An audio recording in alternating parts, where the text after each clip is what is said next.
17 duotang! Salut guys, ça fait une bonne dizaine d'années que ce bijou-là est sorti. Reportage de Jean-Luc Mongrain qui nous dit combien ça coûte les fournitures scolaires. Et bien cette semaine pour la question chaude de On est live, combien ça coûte monter un studio professionnel? Ben on jase avec lui, on va avoir une conversation, voir combien ça coûte monter un studio. Voici l'équipement que ça vous prend. 8,5-14, 2 barres. Première affaire, ta caméra. Nous, on travaille avec des Canon EOS R. C'est pas pantoute ce modèle-là, mais pareil, vous comprenez l'image. 1800$ le body, la caméra. Mais là, l'affaire, c'est qu'une caméra, elle vient tout seule, elle n'a pas de lentille, elle n'a pas de petit objectif dessus, des bouts de verre qui va te filmer ta face. Il te faut une lentille. Et puis ça, c'est une 17-40 mm f4 de Canon série L.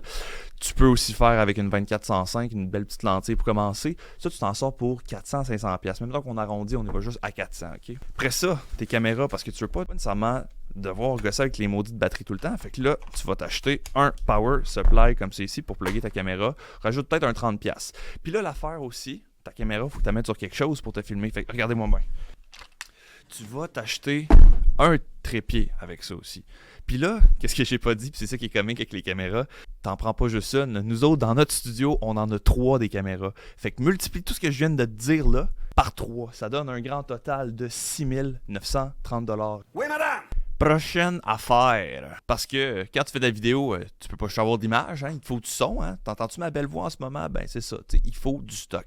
Un microphone, comme ça ici. Tu le vois-tu le micro? Ça, c'est des petits Rode PodMic. OK? Si tu check sur ma liste, ça coûte 140$ au studio. On en a 4 pour un total de 560$. OK? Deuxième affaire. Faut que tu les mettes à quelque part, OK? Tes micros. Là, attention, ça, faut que j'ouvre ça avec toute la délicatesse du monde. Ninja! Surtout si tu fais des podcasts, il va te falloir un bras comme ça ici, OK? Tu peux t'en sortir avec une petite affaire à 30$ comme j'ai là, mais pour faire des podcasts, puis d'avoir quoi qui est convenable, un bras qui est solide et professionnel, OK? C'est combien sur la liste? 180$. Nous, au studio, on en a 4. Fais le calcul, 720$. Mais là, ton son, faut que tu le rentres à quelque part. Il faut une console de son, OK? Ta vois-tu? Moi, je te montre ce modèle-là ici, juste en exemple, parce que je veux pas débrancher ma vraie console de son. Nous autres, elle qu'on utilise au studio, c'est la Zoom L20, qui vaut à peu près 1000$. Il y a quelqu'un qui me frappe! Qu'est-ce que tu fais avec une console de son? Pas compliqué. Il faut que tu rentres tes entrées de micro ici dans tes petites entrées comme c'est ici. Après ça, tu le ressors à quelque part parce qu'il faut que tu enregistres le son, tu le rentres dans ton système de production. OK? Par la suite, tu vas vouloir monitorer qu'est-ce qui se passe quand tu fais des enregistrements. Peut-être. En tout cas, moi, je l'inclus dans mes frais. Il te faut des haut-parleurs de moniteur, des petits haut-parleurs comme c'est ici. En tout cas, nous autres, on en a dans notre régie, c'est essentiel. Tu peux t'en sortir avec une paire ben cheap pour des petits haut-parleurs, mais nous autres, ceux qu'on a au studio, pas ceux-là, parce qu'encore une fois, ils sont en régie. 300$, une paire professionnelle, je vous le dis, ça coûte la peau du duotang! OK?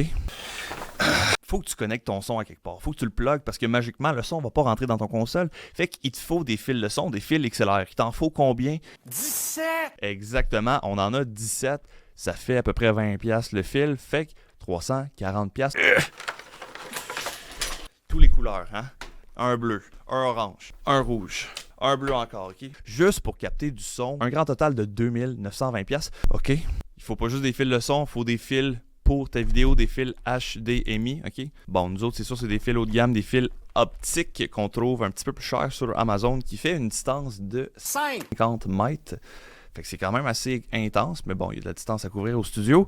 Mais toi, dans ton cas, peut-être tu peux t'en sortir pour un fil un petit peu plus court. Mais mettons que j'arrondis ça à 50$ le fil HDMI, puis que j'en ai de besoin de exactement 6, à peu près un 300$ de câblage juste en fil vidéo. Où c'est que tu vas les brancher, tes fils vidéo? Ben, tu vas les brancher dans une petite machine de même. Ça s'appelle un switcher, OK? Le modem en particulier, c'est un ATEM Mini Extreme ISO. Je le sais, il y a beaucoup de noms. Puis qu'est-ce que ça fait, cette machine-là? Ça te permet de aiguiller tes caméras. Fait que, mettons, tu fais comme à la télé, ta caméra 1, elle pointe sur quelqu'un, tu pèses sur le petit bouton ici, number 1, OK? Number 1, caméra 1. Après ça, deuxième angle de caméra, number 2, OK? Ça te permet de faire des enregistrements puis changer des caméras en direct. Puis qu'est-ce qui est génial, c'est qu'elle enregistre toutes tes caméras en même temps, OK? Fait que ça, calcule à peu près un 700$ pour ça que tu vas devoir mettre, OK? Je rajoute aussi que pour organiser puis structurer tous ces beaux fils-là, on utilise des velcro. Je vous montre ici, le petit lapin fait le tour de l'arbre, un peu comme les lacets, qu'on met autour des fils pour les organiser et les tenir ensemble. Combien ça coûte des velcro? Écoute, il y en a 12 par paquet. Ça coûte à peu près 20$. Fait qu'un petit 20$ que tu vas mettre dans des petits velcro pour structurer tes fils. Sinon, ça va être le zoo. Tu vas avoir un spaghetti de fil qui va traîner. Ça sera pas chic. OK? Excusez-moi, ça c'est des étiquettes parce que, ben oui, le génie a poussé à identifier Tous les fils, tous les entrées de la console, tous les entrées des machines, tous les affaires pour pas se mêler sont identifiés avec des petites étiquettes comme c'est ici. Prends la petite étiquette et tu peux la coller où tu veux. Hello! Bon, fait que là, je me suis un peu éparpillé, mais il y a aussi la portion régie. Régie, c'est ça qui va contrôler tout le matériel qu'on a. Fait que je l'ai dit, le son et la vidéo. Entre autres, il y a un switcher, il y a la console de son que je vous ai montré tantôt. Tous les fils se ramassent là, ce qu'on appelle une régie. Mais dans ta régie, pour faire tes enregistrements, tu as besoin d'un ordinateur pour contrôler toutes tes patentes. Entre autres, cette machine-là, elle a besoin d'être contrôlée par un ordinateur. Fait que mettons que je fais un chiffre quand même pas trop cher, ok? Je veux dire vraiment conservateur. 1200$, ok? À peu près 1200$ avoir une tour qui a de l'allure, être capable de contrôler ça. À ça se rajoute un petit disque dur parce que tu vas enregistrer sur des disques durs. À un moment donné, tu peux le faire sur des cartes mémoire. Fait que soit tu y vas avec des cartes mémoire ou tu y vas avec un disque dur. Prévois peut-être un 150$, un Tera, peut-être les petits SanDisk qui sont vraiment géniaux. J'en ai pas à portée de main, mais tu sais, des petits disques durs comme qui font la job. Sinon, une fois que tu auras fini avec tout ça, il faut que tu fasses du montage de ta vidéo. Fait que tu sais, prévois peut-être un autre ordi ou la même ordi de montage, fait que peut-être un autre 1000$. Nous autres, on a un ordi, on a chacun nos ordinateurs pour faire le montage, puis on a vraiment un ordi qui est dédié à la régie. Fait qu'un autre 1000$ qui se rajoute là, ok? Fait que ça, c'est juste pour la régie. Et là, je termine avec ça parce que nous autres au studio, on a mis beaucoup d'efforts dedans, mais c'est l'aménagement, c'est la décoration, ok? Quand on fait des enregistrements, pour que nos invités puissent voir qu'est-ce qui se passe, on a 2 télés qui sont dans la place. Une qui va permettre aux invités de voir qu'est-ce qui se passe, de voir des angles de caméra différents, mais aussi une télé qui va leur permettre d'afficher leur identité visuelle carrément dans le centre du podcast. OK? Fait que ça, c'est une affaire. Mettons 2 télés, on y va bien conservateur encore une fois, 300$ x 2, 600$.